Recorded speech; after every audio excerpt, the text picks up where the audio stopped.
Got the K-pop Demon Hunters here. It's a new popular film. Everybody's clamoring for it. So everybody wants to know, what did Jeremy think? What did Jeremy think about it?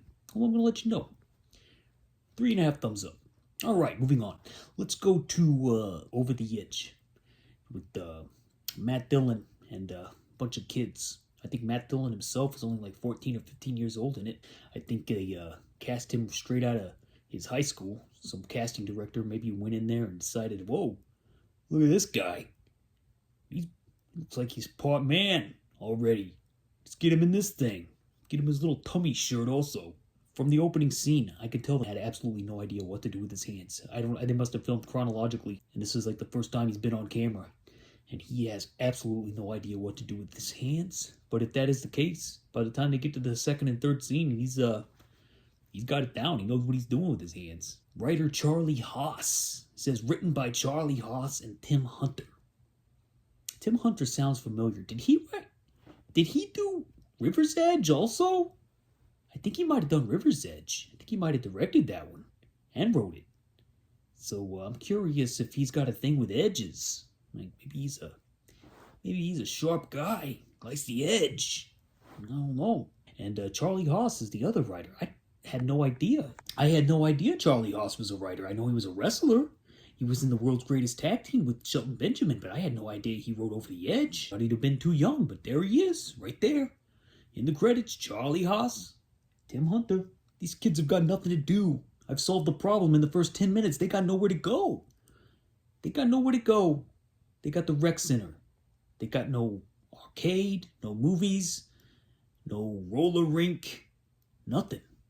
They got nothing. There's nothing but suburban homes and businesses around them. What the hell did they expect these kids to do? And the rec center's got one lady running it. She can't handle all that. These kids are running rampant. Drugs, drinking, smoking, all in the rec rooms. Nobody's supervising these kids. The parents are all working. No wonder they're the lost youth. The kid's bedroom, the main character in his 1970s bedroom, it's very authentic. He's got Star Wars posters, he's got Cheap Trick, he's got all the bands of the day. He actually looks like, a lot of people complain nowadays when they watch movies that take place in the 80s and the 70s, like, no kid ever had all that stuff in the bedroom. They wouldn't have put, like, the big popular bands that are still popular nowadays in there in the 1970s and the 1980s. Oh, newsflash. This came out in 1979. The kid's got his room covered in the popular bands of the day. So don't give me that. Production designers, they know what they're doing. They're professionals. This kid's got an authentic 1970s bedroom that a kid from the 1970s would have because it was filmed in the 1970s, and that's probably his own bedroom. It's probably what it'll look like. His posters are probably from his real room. I want to remind everyone that this is rated PG. This is a PG-rated film. Can you believe that? Unreal. The school shows them an anti-vandalism film. All it does, it shows them an anti-vandalism film, and I think it gives them ideas for later on in the film. Real smart by the faculty there at the New Granada High School. One kid is a drunk, and he's a junkie already, and he's like 12 or 14. He's stoned in class. He's stoned out of his mind. He's sweating bullets. It's like 20 little Kurt Cobains running around in this movie. One of them doesn't speak. He's got a little skateboard, sunglasses. He's cool. And apparently this was one of his favorite movies, Kurt Cobain. Over the Edge. One of his favorite films. I could see why. Over the Edge is like, and Little Darlings they're not coming of age films. These are horror films. This should scare the crap out of every parent in the country. Even now. This is what your babies can get up to when they got nowhere to go, nowhere to be, nobody looking out for them, and you don't tell them you love them. This is what could happen. Keep that in mind. The soundtrack is an all-timer. Oh my god. So many hits, one after the other. Surrender, I think, is in here. By Cheap Trick. The Ramones are in here. All the 70s classics you can think of are on the soundtrack. I don't even know how they got this streaming. I figured it cost about $1 billion just to stream this thing with the amount of hits. And the other cool thing about the soundtrack, this is not like a flashback retro soundtrack. These songs were the contemporary classics of the time. These songs were on the radio while this movie was made. You can believe that. That's great. That is incredible. Music used to be so good. What happened? I mean, it's fine now, really. I honestly, I'm not one of those guys that says, oh, music hasn't been good since I was in my teens, blah, blah, blah. Well, that's stupid. There's plenty of great music out there, it's just not on the radio.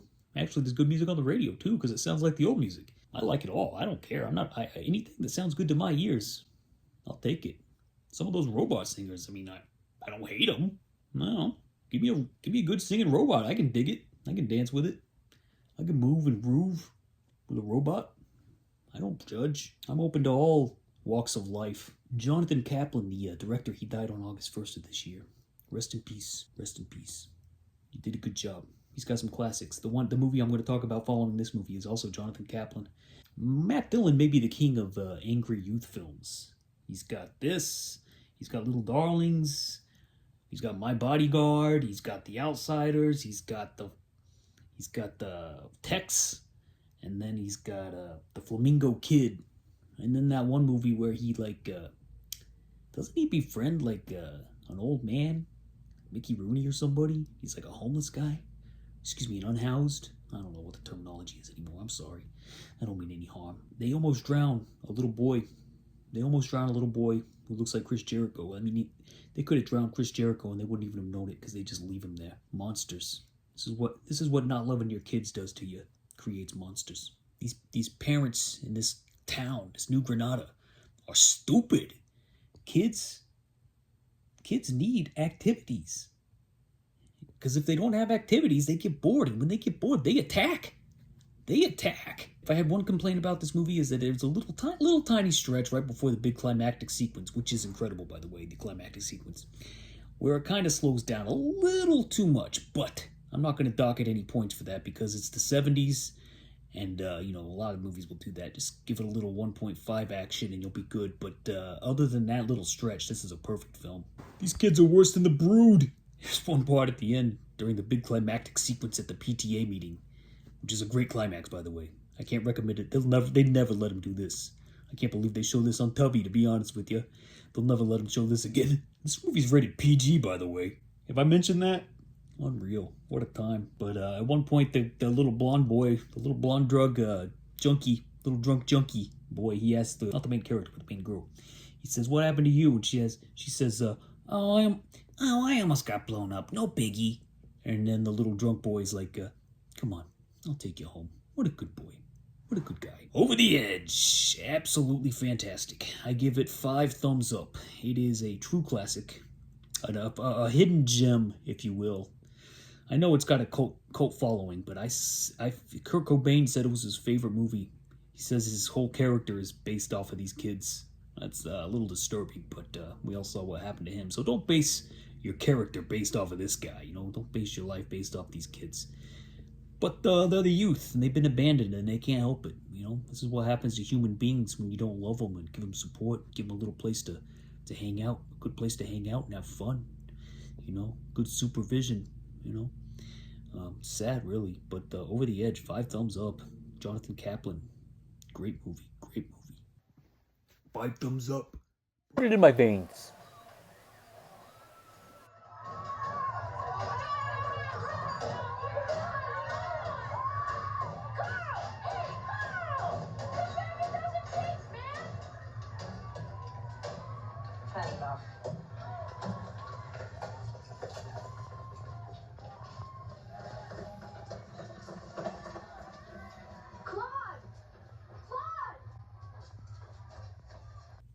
Speaking of Jonathan Kaplan, before this I watched a movie called White Line Fever, which is a trucking film. This was about 4 years before Over the Edge.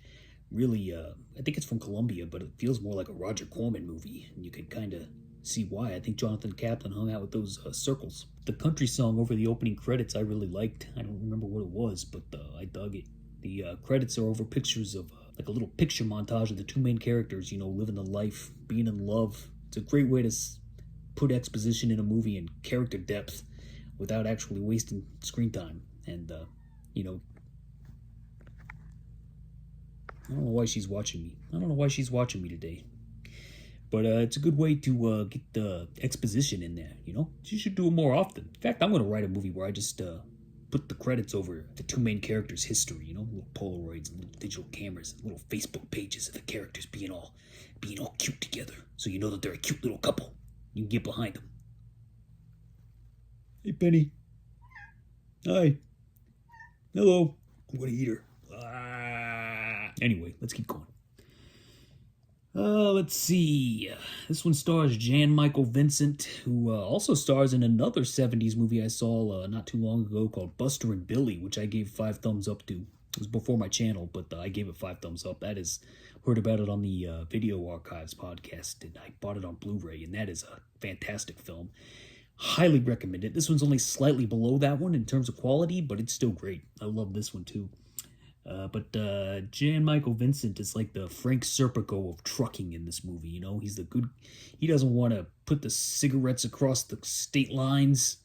He wants to be a good boy. He wants to be a good boy who does it by the book. Wants to do it by the book like Frank Serpico. Another thing I loved about this movie is the wood paneling. The wood paneling in the offices, Slim Pickens' office in particular.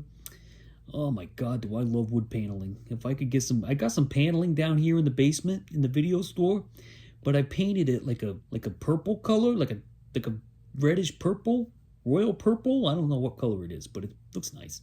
But anyway, it wasn't wood. If it was brown wood, I probably wouldn't have painted over it. I'd have kept it. I said, man, I love brown. I love 70s brown paneling. That just gets me going. Stick it in me. Let's see what I got in my notes here. Martin Kove from The Karate Kid is in this. The Cobra Kai himself. This time he's Johnny Lawrence. He's the bully. I mean, Jan Michael Vincent is a man, and they're all men in this. No, they're not teenagers, but still, Martin Kove's a bully. Checks every box of an adult work bully, terrorizing the new guy. I'd like to see the Dr. Pepper factory where Jan Michael Vincent's wife worked. I would have liked to have seen a few more scenes there, to be honest. You can kind of see the process of how they make Dr. Pepper, and my God, Dr. Pepper is so good. I love it. I'll just put it in my mouth. Every day, any day, every day. Get that Dr. Pepper in my mouth. Get it sliding down my throat. This guy has a very unique way of getting trucking work after he gets blacklisted, I must say. I wouldn't advise this method, and I'm not sure how it actually worked for him, if this was a real-world scenario, but I guess maybe truckers didn't go to cops if, they basically get gun pointed at him so that the guy can get paid to get work. My God, talk about wanting to work for a living. You just gotta see it to believe it. Guess those truckers just have too much pride to get the law involved. You know, they gotta be men. You give me that load, or I'm gonna blow you. You give me that load, or it's gonna be trouble. I don't know. Let's see what else I got here.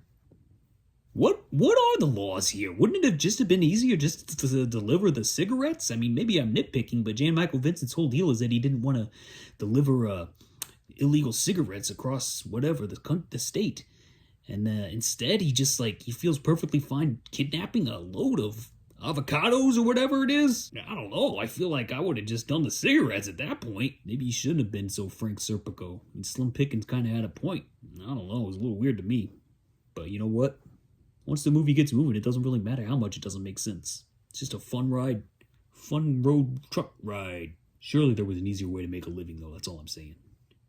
Maybe he should have joined his wife at the Dr. Pepper factory. That looked like a good job outside of the boss who was yelling at him. But you know what? The boss yells at you, then you go home. You know, they go home together, their arms around each other. Maybe they make a baby. Actually, they do make a baby in this movie. That's why he gets trapped in this job. He's gotta keep it so that he can take care of the baby. I definitely, if I was alive in the 70s and I looked like I did now, and I look like I do now, I would definitely have been a hillbilly listening to country music, hanging out at Gilley's, driving trucks for a living. That 100% would have been me.